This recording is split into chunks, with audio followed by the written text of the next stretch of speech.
You also started playing The Last of Us 2 recently, and you messaged me, I'm miserable, but I'm locked in. And I think that's pretty much what the show needed to grab. Like, it's a miserable experience. It's about revenge, and you need to go into it. And I think it misses that completely. So it misses the main theme of the game. I think it comes down to 3 things. So it's tone, structure, and Ellie. And I think everyone's talked about Ellie to death. Talked about Bella to death as well. That too. Yeah. So we'll start with tone. Because I think every choice they made for the show, they did worse. I think the first 2 episodes do a pretty good job of adapting that part. It's kind of like pre-Joel, post-Joel. Jackson-based stuff is all right. There's some humour with Dina. I initially quite liked how Dina was positioned as knowing Joel. Not only is she going out there because she loves Ellie and she wants to look after Ellie, but also there's a bit of like, I also cared for Joel and, you know, we got to get this. And you got to take her on the journey. You might as well have her have more of an emotional connection. And it also does blend with what they were doing where they removed Tommy from Tommy leaving. But that's another change that I think actually ultimately hurt them. At first I went in thinking, oh, that could be interesting, I guess, but no, ultimately I think Tommy leaving, because Tommy in the game, and I think this is more interesting, is meant to represent like, this is how far revenge can go. Like, is this what you want to do, Ellie? Like when Abby's walking through that tunnel of all the body bags, that's Tommy. On the warpath, hunting people down. He's doing what Ellie is trying to do. In this, Ellie does go for revenge and she sneaks out. But with the message of the story being, oh, maybe you shouldn't do murder and stuff, having Ellie just go out there and do murder doesn't really hit home for her because she's not realizing the consequences of her actions. Whereas when you see in the game where Tommy has gone out, you're walking through Tommy's massacre. Like, everywhere you go, you're like, oh, everybody's dead. And she doesn't have an outlet for her anger. Like, there's no one for Ellie to kill for the first pretty big chunk of the game. Well, yeah, that was it, because there's the whole you and Dean in that open field space. And it almost feels like a little holiday, like the revenge hasn't quite sunk in for them yet. Like, it still feels like there's an air of we could turn back. Like, it doesn't quite feel like we're here to do this. That's this whole show, unfortunately, for a big part of it, where they do ruin the structure, where it doesn't feel like a journey so much. Whereas in the game... And the first season. Yeah, there's a very big no turning back point. Yes. The horse gets blown up, Shimmer gets gone. And then, yeah, you wake up and then, yeah. Yeah, and that's kind of like a there's no turning back from there. Whereas in this, even in episode 5... Ellie's offering for her and Dina just to leave and go back because she's like, oh, you're pregnant. I've decided revenge isn't worth it anymore. Let's go. Why is Dina the one going to Ellie? No, we have to keep going. Yeah. Like, that feels wrong on every level for every type of fan. They did ruin Ellie multiple times, but I think the structure of this season was a terrible idea. So basically, they made 3 episodes for the intro. I'm okay with episode 1 being a bit of like a status quo reset. I'd say for the binging of this, that maybe having that 1 episode. Yeah, you need a bit of a reset. It's a 5-year time jump. You got to catch up. And then episode 2 is the big battle and Joel's death. That's all fine. That's handled really well. The reviews are all like 8 to 9 out of 10 for that one. People love that episode. It's probably the strongest along with the Joel flashback. It's probably they're the 2 strong episodes. They're the 2 highest rated. And then you've got episode 3, those, which feels like we should be getting going and we abruptly stop. And because we stop there, and then because we devote a whole episode to the flashbacks that in the game are peppered throughout, which kind of give motivation and reason, or even juxtaposing Ellie doing a murder, and then you cut to when she was happy, and you're like, oh, this miserable human being used to be happy, and revenge has ruined her life. Yes. So it's Seattle Day 1, 2, and 3, and they give them 3 episodes. They give them episode 4, episode 5, 6 is flashbacks, and then episode 7 is the finale. But they only do one thing that really happens each of those days. Whereas what happens in the game is it's a journey that entire day. You leave early in the morning. You're having a day's, like, even playing, you're like, that was 2-3 hours of my time. Yes. Like, I spent the morning playing that. And by the end of it, you're haggard, you're completely defeated. Like, there's so many little obstacles in the way. Half the game is like a traversal game, especially in number 2, because of the environment is so messed up. Whereas every time they need to go out and do something in this, they walk down the center of the road, go from where they were to where they're going. And they appear there. With adaptations, it's particularly hard to do something when you're adapting a photorealistic game. Wait till you see what they did to How to Train Your Dragon. Right, like, I mean, if I understand, that's a lot aside, but that's just shot for shot. But I felt like, at least in season 1, you felt like that was like a big effort to get through there when you were with the brothers and the deaf brother. Like, there was days of travel and we really got through that section, where in this, we're meant to be in this war-torn Israel, Palestine, maybe kind of environment. They bombed the whole place. Yeah. Like, the game does not stop referencing, oh, they bombed this place. That is why where you are is over here. There's a giant valley of destroyed things. Like, there's a constant torrent of water running down the center of Seattle in the game. Yeah. It's a traversal game, whereas in this, they lost all of that. And I think that really does take her over the journey, because she does one thing per day. And all the time she sets out with other people. And then she also ends up exactly where she started. So you've got her leaving and getting back in the same hour episode or 50-minute episode. Yes. Which just really takes away from any of the danger, because she's not put in any danger. It's meant to be a revenge story. We're meant to maybe at the start feel like John Wick getting the guns together, and we're like, oh yeah, this Abby bitch don't know what's coming. And then as we descend down this with Ellie and we go further and further, we don't descend with Bella Ramsey. We don't with this version. we don't descend with that. And I remember watching that scene where old Dina's doing the coordination stuff with the map, and who comes hooking up the stairs? Ta-da! Yeah. Natural gas, baby. I was there, man. You know what? Maybe the game wasn't that bad after all. And then I'm looking over at Neil going, maybe you weren't the problem, Neil. There's no difference with Ellie post Joel's death and pre Joel's death. Like, the beginning of the first episode, she's calling out, and then natural gas, baby, in episode 4. It's just, it drives me crazy. I feel like a big problem as well is that the world is beautiful and it looks good, and they've replicated some things from the game absolutely perfectly, like the library, some of the streets, the theater especially, her playing Take On Me, all absolutely beautiful. Not important. But they don't feel lived in, they feel like sets, because they basically never interact with them. They're always walking down the exact center. And I think it matches in with my thought on that the tone is wrong. Because take your mind back to the scene where they're about to kill a bunch of stalkers. They're in that room. There is the cage there. They're in basically a big open warehouse. Whereas in the game, it's an office space. And you've got corridors, you're claustrophobic, you have to move through them, you're constantly terrified. Replaying it, that freaked me the fuck out when you're Ellie and you have to pass through. Yeah, there's so much tension constantly. Whereas with this, there's about 2 seconds of, oh, they're fucked, and then they just start blasting. There's no good sequences in the show. Like, the highlight of the game is when you as Ellie wander into that forest after you've just dealt with zombies and shit and some WLF people. You wander into the forest and you're hearing fucking whistling. You're like, the fuck is this? It's because they combined 2 different scenes. That's what happened. Because, later on you see the guy get his tummy split. Yeah. Whereas you, out of nowhere, try to step over the thing, get shot in the arm. As a player, you're there going, this is a lot of effort for revenge. Like, you were going through some shit to do this. But also, there's no way back. Like, you can't just leave Seattle at this point. They've removed all the tension twice then, because, I love that office space. Whereas in the show, it's absolutely nothing. And then Jesse just saves the day. Ellie doesn't do anything smart. She literally says, you run and hide, I'll get killed. And then I guess you get killed slightly later. And then we're being told explicitly by the showrunner who's wrote the majority of the scripts that Ellie is an idiot, that she's good in the moment. She's a child. But she's not a planner or anything like that. Yeah. I mean, look, she doesn't even know how to pack chocolate bars before she goes for a journey. She doesn't know not to wear Converse anymore. Yeah. Even though she wore Converse on the journey when she was 14 because she didn't have anything else. And then she spent a year or 2 travelling out and doing ranging. So she should know the practicalities of what if you get caught in the forest, like survival skills need to be a part of this. Yeah, this is 5 years later of Joel being settled down. And Tommy telling her how to hold the gun properly. She's meant to be training. That's the strangest thing, is that they focus so heavily in episodes 1 and 2 on the fact that she is practicing, she's training.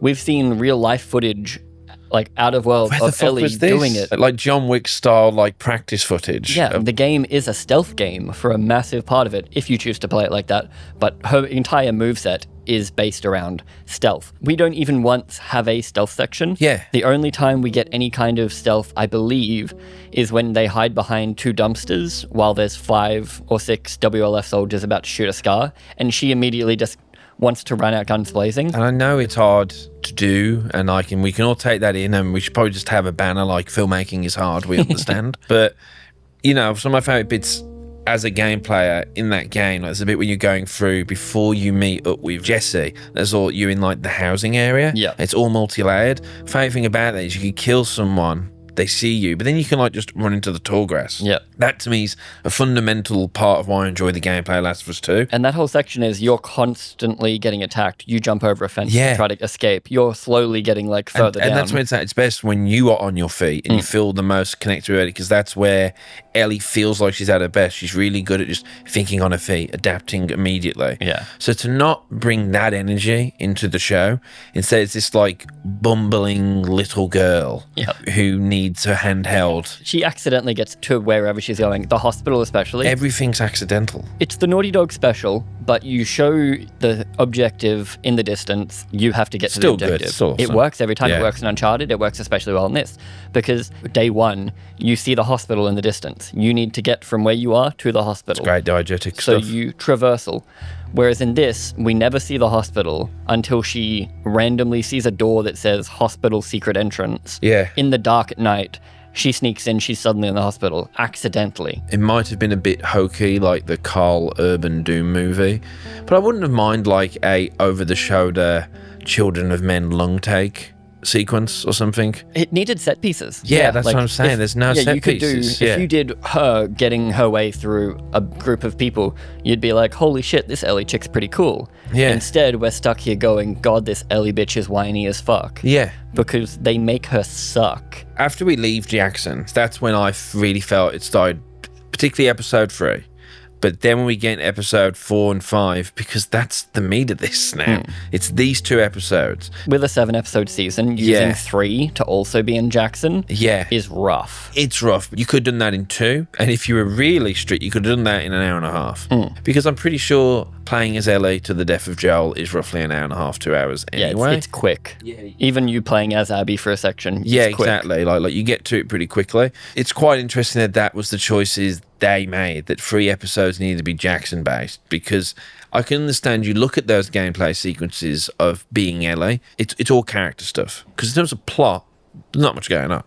It's just off I go every day to go do this thing, and then I'm returning I have an back. objective. Yeah, it's very gamey in that sense, off to do the new mission for 3 days. Yes. And then Abby's the one having the more plotty stuff and character stuff, like, because there's the whole Isaac, we're going to take out the Scar stuff. Yeah, and we don't know who she is either. Yeah, while she's also having this Joel-like thing. Which is why I'd like to pitch to you a different structure. There are 3 options. I think they've chosen the worst. So they chose, this whole season is Ellie with a tiny little bit of Abby out at the start. Option 2, you intersperse Abby throughout the season. So instead of doing it like the game does, where it's Ellie, then Abby. 2 very hard moments. Yes, you hard cut, because people are forced to play the $80 game that they bought, or the $110 if you got the new version. So you have to play this game, and also you're being pulled through by the gameplay. Whereas with the TV show, the amount of people that are going to stop watching after Joel's death, let alone at the end of this season. So in 2 years, we know we're going to get Abby. So a lot of people are going to go, maybe I'll get around to it. Yeah. And that's going to crush the viewing figures, which means they won't even get the season 4 they need to finish it. The viewership had dropped enough that HBO or whoever it was felt they need to comment that, because it was a holiday weekend. That's why the numbers were low. Well, even going by IMDb reviews, the first episode has 40,000 reviews. The second episode, where Joel dies, has 60,000. The finale has under 20,000 reviews. So it might be a sign of even the hardcores aren't signing on. Yeah, to it's possible rate. half the people that would bother reviewing it normally just didn't watch. Or couldn't be bothered to, which is also a problem. Yeah. The second option is to have Abby introduced every second episode. So you do an Ellie episode, you do an Abby, or you do 2 Ellies, then you do an Abby, or you do 2 Abbies. I think it would be messier, but it would force people to watch the show. People are already tuning in. They don't know it's going to be an Abby episode. You do what we had, but make it good. Wow. I know it sounds dumb. But then, in an ideal world, episode 8, 9, and 10 are just day 1, 2, and 3 from Abby. I know they want to stretch out a cash cow series, but you could tell this story in 12 episodes if you were being sharp. If you're only giving each day 1 episode, which I think each day does need more than 1 episode so that it doesn't just feel like a little side quest that she does. Particularly the Abby stuff.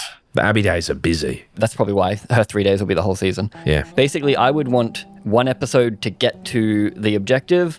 She goes freeze dirtbag, and then the second episode is the rest of that. So you get your rising action, you peak, you get a better come back next week, and then people come back next week, and then you get the downplay, and then the next episode goes back up.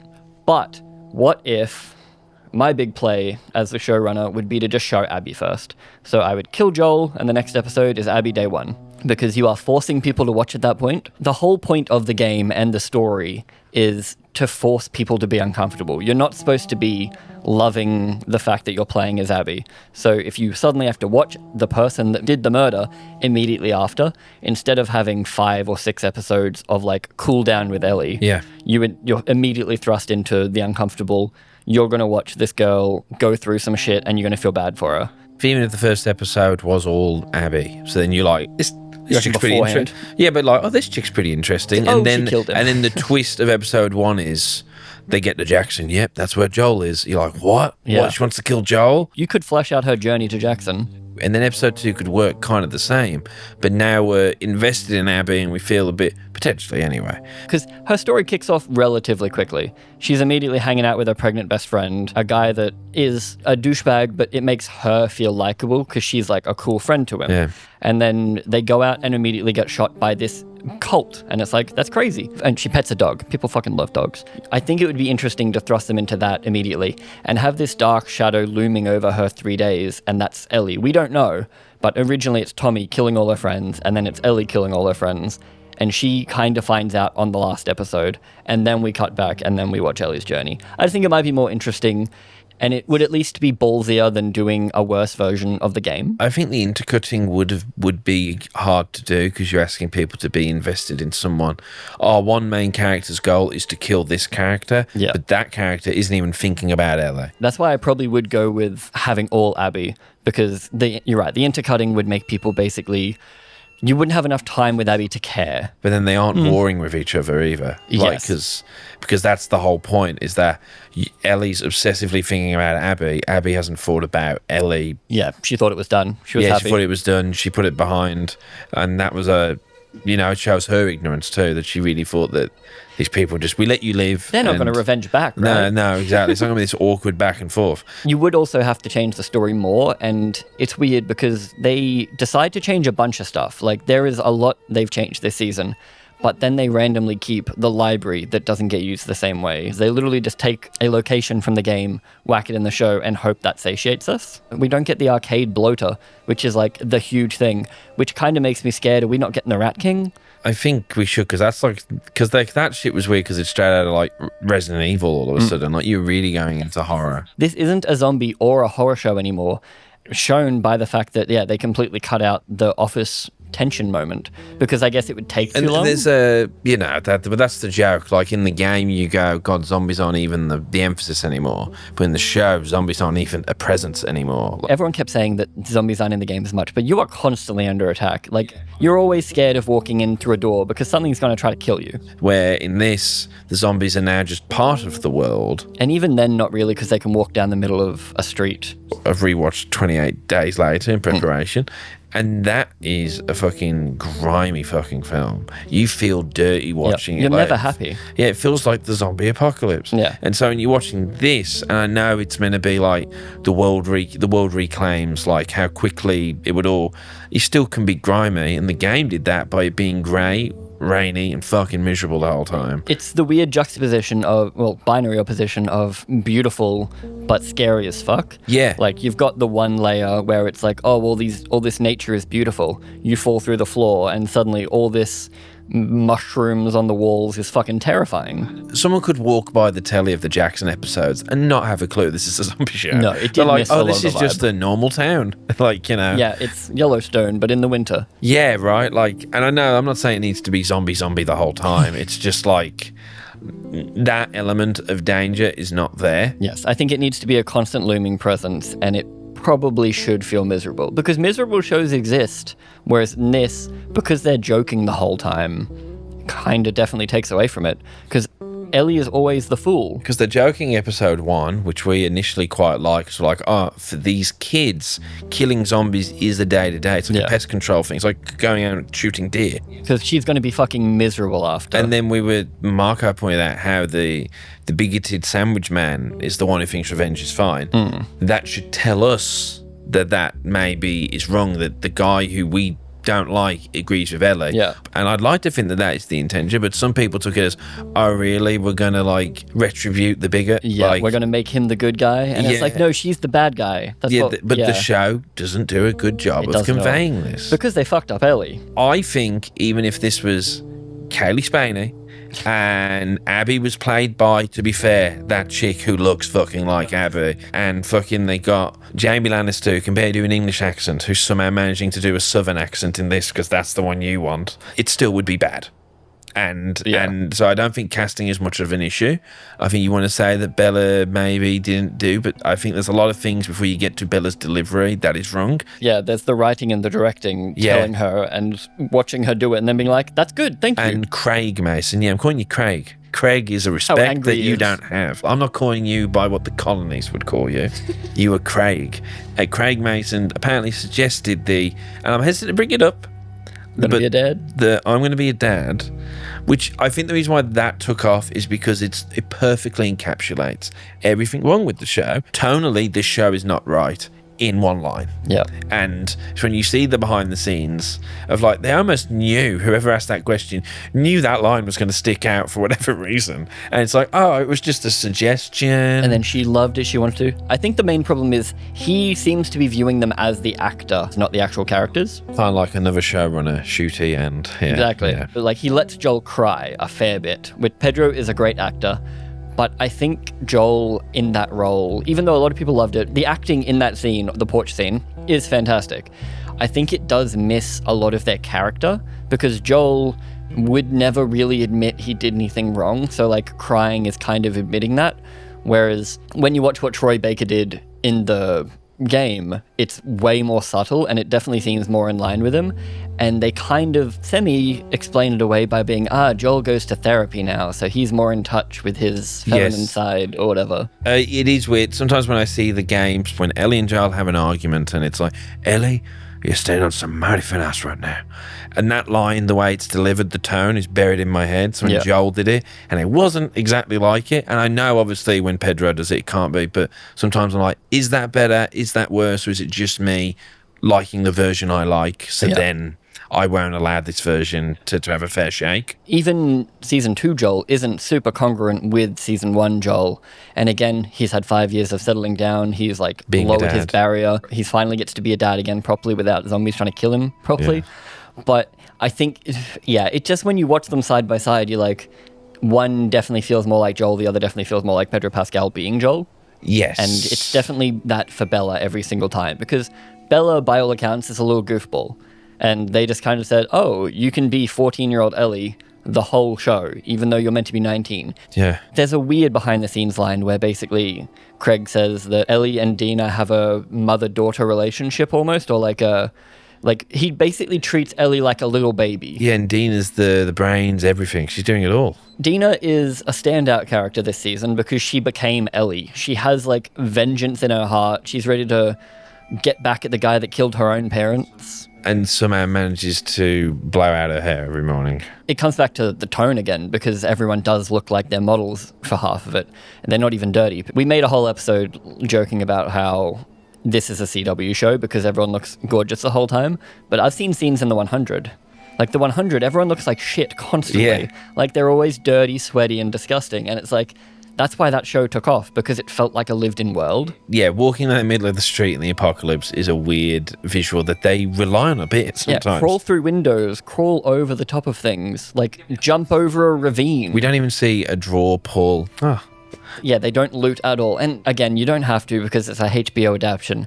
But if you're going to give gamers little things like... I think the first season they did, though. They got a ladder at one point. There was a ladder moment, I think. Yeah. So, like, there's no stealth. There's no traversal. Is this even The Last of Us 2?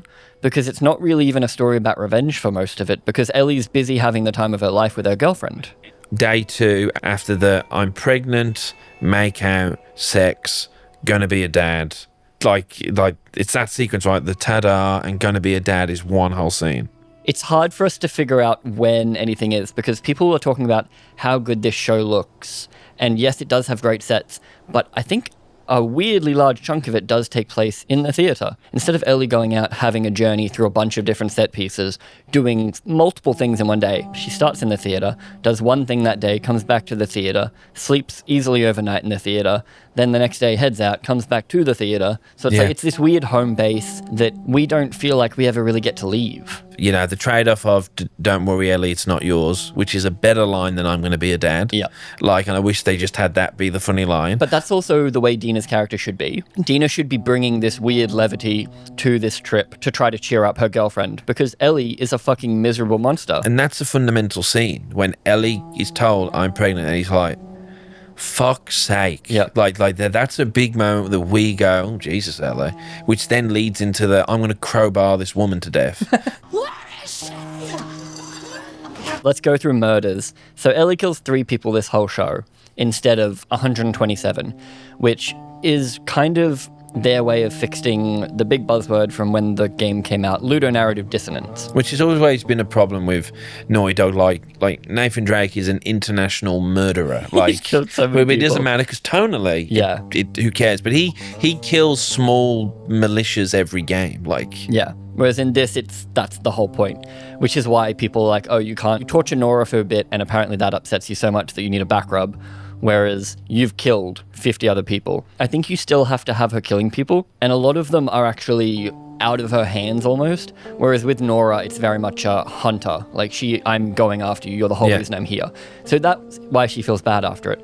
But the PS Vita earphone girl that Ellie kills, I think that's pretty important to the story because she doesn't want to kill her. She's like, I'm only here for Abby, the same way Abby doesn't kill Tommy because she's only here for Joel. Like, they have their own moral code. They're like, no, I'm doing revenge on Joel. I'm not going to kill everyone else, which is also why it's kind of fucked up that Tommy has left this trail of bodies because Tommy does not have a code. Tommy is like, I'm a veteran, I'm just going to murder yeah, I'm just all of going you. to kill anyone I see with a wolf logo. So when you take down PS Vita headphone girl, it's basically she pulls a knife on you, you turn it around, stab her in the neck, and Ellie is like, fuck's sake, like, Stupid. Yeah. Like, she's not like horrified she's killed someone. she's trained by Joel. Like, Joel does it multiple times of, don't be stupid. She's on practical mode. She's not being emotional. When Ellie goes to Dina, we can just turn back. That to me was like, no. You have to keep to that fundamental part. Like, I'm Mr. Hey, adaptations. Think we're telling the story differently. I think the fundamental building block of Ellie in this game, even if I'm not crazy about the game, is she wants that fucking revenge. Yeah. Like, it's because she wants revenge is why she ends up fucking ruining her life by the end of And it. that's why it doesn't work when they have her flip back to later on. Revenge with the- mode, exactly, because when then she's we're just flicking like, back and "Oh," forth. for no apparent reason. Snip, Whereas snap, snip, snap. if she snip, snap. just stayed as revenge mode, that moment doesn't happen. She goes, okay, fine, we'll go back because she's giving in to what everyone else wants. But Yes. really, she actually does want to do the revenge. Yeah, and not benching Dina is because we don't get to see Ellie by herself and see just how dark she can get. And then, yeah, you're just talking about the lack of, you bring this in, but the game has a standout moment where you and Jesse get in a car and you can't get the car going and you've got to... Like, It's a that's set piece. set piece moment that they have removed. It's quite disappointing. I guess the only real set piece they keep... It's whether they invented the set piece. They did fucking The Long Night in episode 2, and that seemed to be where they blew their fucking budget. True. Like, they did it all there, which was an awesome set It piece looks moment fantastic. for episode 2. So you're going, man, this is episode 2. What's episode 5 gonna be like? Yeah. And then they didn't up the ante in that respect at all. They blew their load literally too early. The series doesn't build, you're right.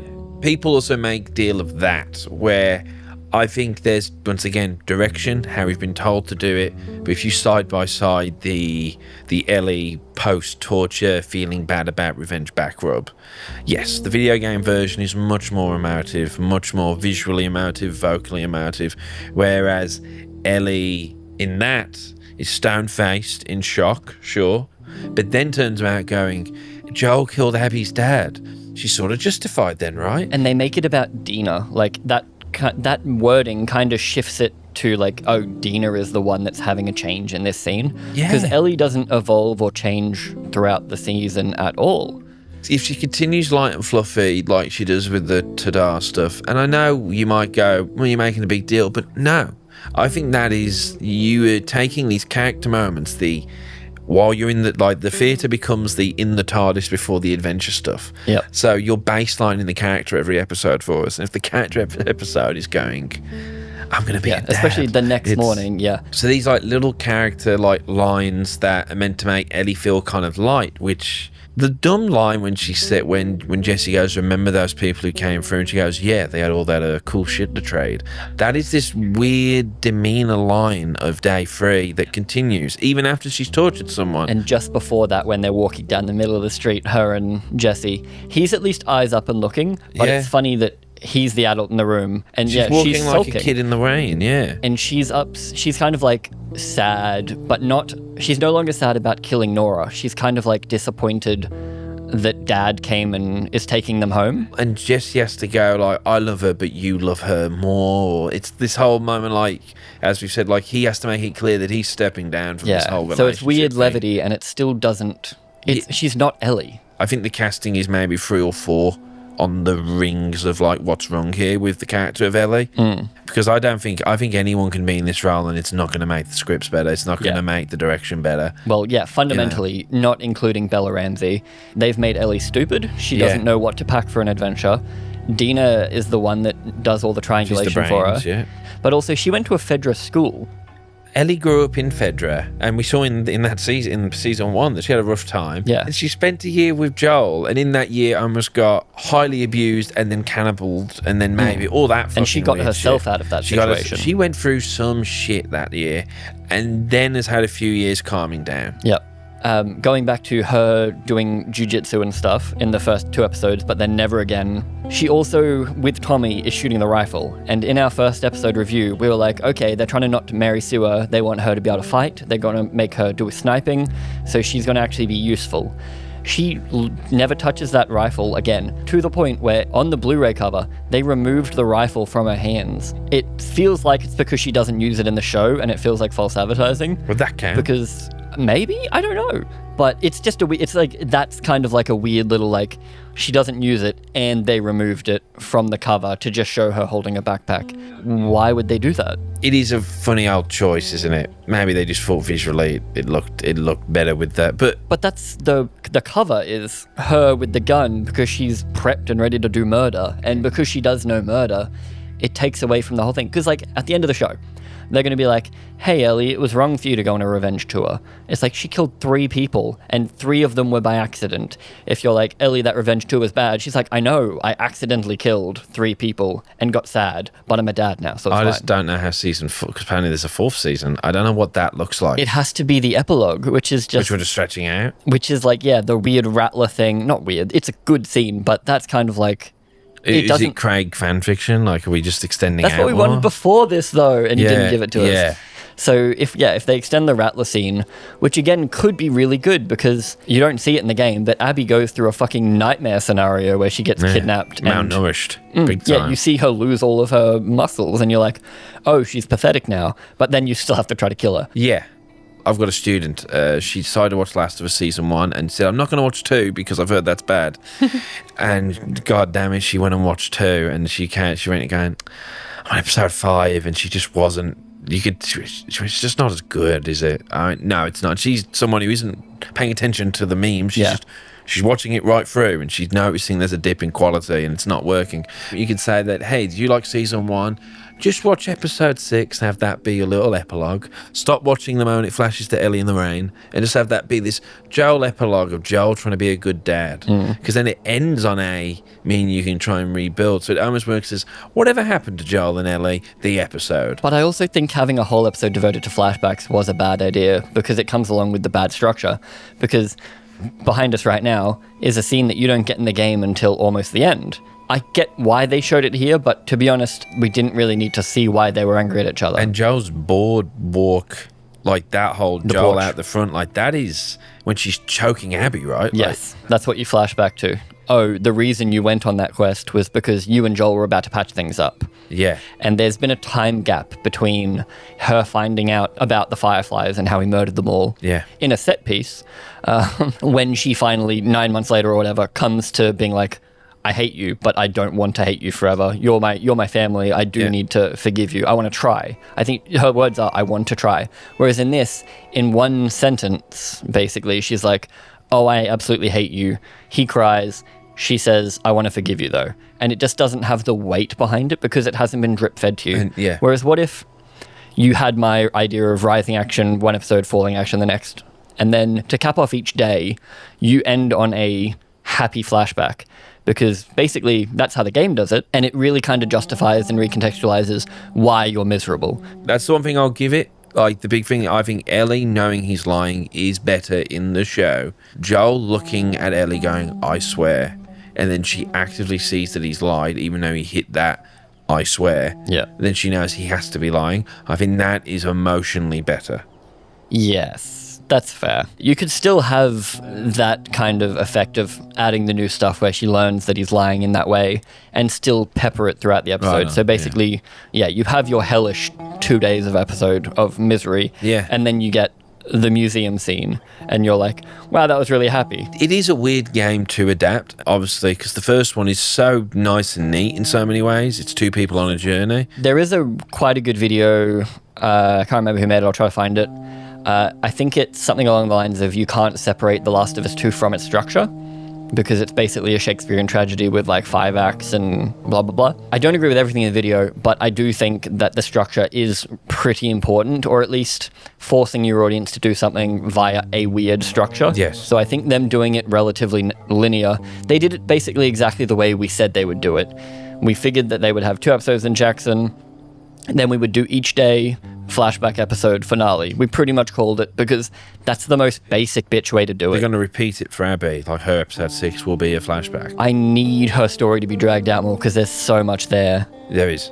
We haven't even, you and I haven't really touched on just the random Isaac storyline. We're getting context for something that doesn't mean anything to Ellie.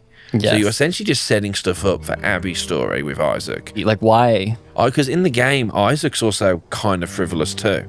He ultimately doesn't really mean much. No. There's like 1 or 2 sequences with him, but then he just isn't a part of Abby's story because Abby's off doing her own thing for that game. Yeah. And in Abby's story, you could add context to it, but the only thing it kind of does in this is show us that they're going to, I mean, not including the 2 women having a chat about Dead Leon and basically inventing spores for that episode and only that episode.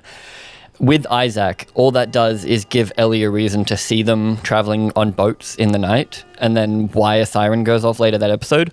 But wouldn't that be more interesting if she's wondering, like, if we're wondering why there's this invasion force coming? There's this whole thing going on that she doesn't understand. Like, yeah, and doesn't care about because she's busy doing something else. Whereas we would be like, oh, that means next season, like, something's gonna, like, something huge is gonna happen. Yeah. Whereas they kind of just spell it out. Like, oh, we're going to war. One of the worst moments of the season, they revived an idea from the game where Ellie ends up on Scar Island, but they scrapped it for reasons. One of them probably being that stupid, I hope. But that whole thing of like, we need to do a proper ritualistic kill for this person, then they hear an explosion and they leave her to it. No one just thinks to just quickly gut her. Yeah, and it happens multiple times throughout the season that she survives by accident. Yes. Like, Ellie gets into the hospital by accident.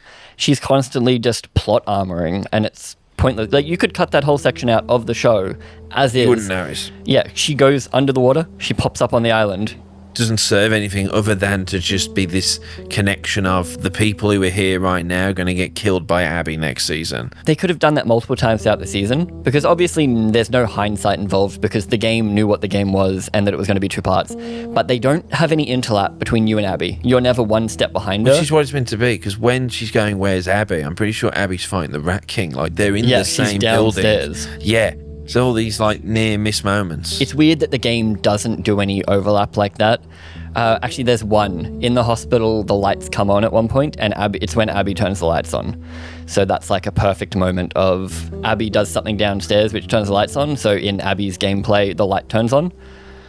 That's the only time it ever happens. Whereas with the show, you'd think you'd go out of your way. Have these near miss moments. Yeah, to drip feed those things so that we as the audience on rewatch, you're like, oh, fuck, that was Abby. Like, I don't know, anything. Yeah, the need to have the scars on the walls both be this everyone's kind of good and bad, because we're introduced to the Scars as happy daughter, happy father on a walk, whereas I think the Scars, at least in the game, are a lot more dehumanized, which can have its own thing, like everyone's struggling in the apocalypse except these religious fuckers over here. They can go die in a hole. Yeah, I think I liked that scene in the show when I first saw it, but then on rewatch it doesn't. It's meant to make, like, these guys are meant to be weird, dangerous cult people, because then they spend the rest of the fucking series making them weird, dangerous cult people. And Ellie only comes up against them one time. There's no introduction to them. Twice now, technically. Well, on the island, technically. Oh, Once you go to so, okay. Scar Island, Well, yeah. the scenes that I actually care about,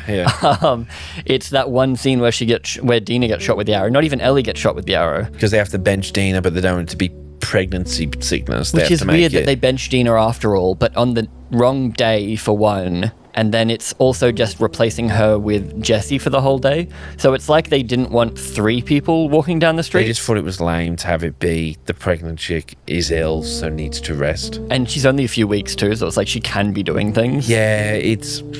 I mean, look, if you want to go into the grander thing, which we haven't done, of like using pregnant women as this gone too far moment, like Ellie kills people in the show and the game, but then killing a pregnant woman is just one step too far. Yeah. Like, what have I done? It's type like, moments. because she relates it directly to Dina more than like pregnant people in general. But it does work well when Abby eventually, spoilers-ish, holds the thing and she's like, good. yeah, because she has killed her pregnant friend. That this game does revolve a little bit around pregnant women being in danger. Like Marco said, like 30% of the people in this show are pregnant. Yes, it is. It is weird in both versions of this story.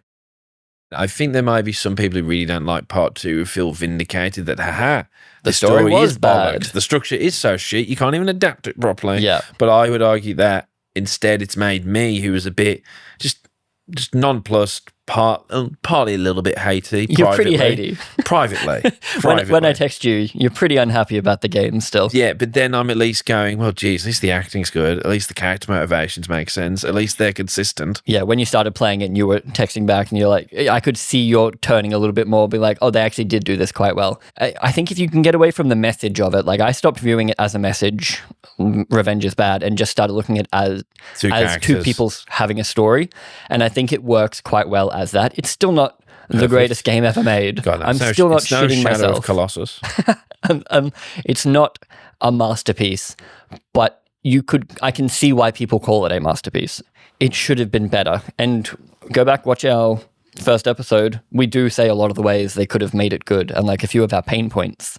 Obviously, we don't know anything. Well, we tried. I think every level of this is off. I think its messaging is wrong because you don't know if is revenge bad or is just having a fun time in the apocalypse with your girlfriend. The message, I don't know. And then the structure, the acting, the delivery, everything's just really on a low level here. Like even the scale of the show, it doesn't feel this big, I'm not feeling the presence of this war-torn city. No, and the game gets it because you see the hospital in the distance and it's that journey. You see the Ferris wheel, you have to get there. It's hard to do the apocalypse because like they're basically like, from what I've seen this behind the scenes, they're getting roads and like you got real traffic over here, real traffic over here, and they've just made this little corner, the apocalypse. Yeah. I understand shit's hard, but like... Which is why Jackson probably works well. Because it can just be an actual town, yeah. And I get that, but then I think it's really dropped the ball and I never want to watch it. To me already, the show is just watch season 1 and leave it or just play the games. It's never going to be, oh, you need to watch season 2. Like I did have a lot of hope for Abby, but now I'm thinking that it's going to do the exact same thing with Abby's season. They do have the benefit that they haven't written it yet, so maybe they're going to do something more interesting because they have feedback. Well, now I'm here going, maybe Neil needs to take the pen off Craig and go, maybe we need to do what are we I doing? did. What kind of a weird, wacky world are we living in where we're like, no, give Neil Druckmann the pen. Let him write the buff woman. Well, now as Doctor Who fans were like, Chibbers wasn't so bad. So maybe. They're weirdly similar. Yeah, like you just don't know how low the bar can go until it's actually down there. Yeah. Fun. Alrighty, let us know what you guys thought and if you think that it was a worthwhile season overall or not.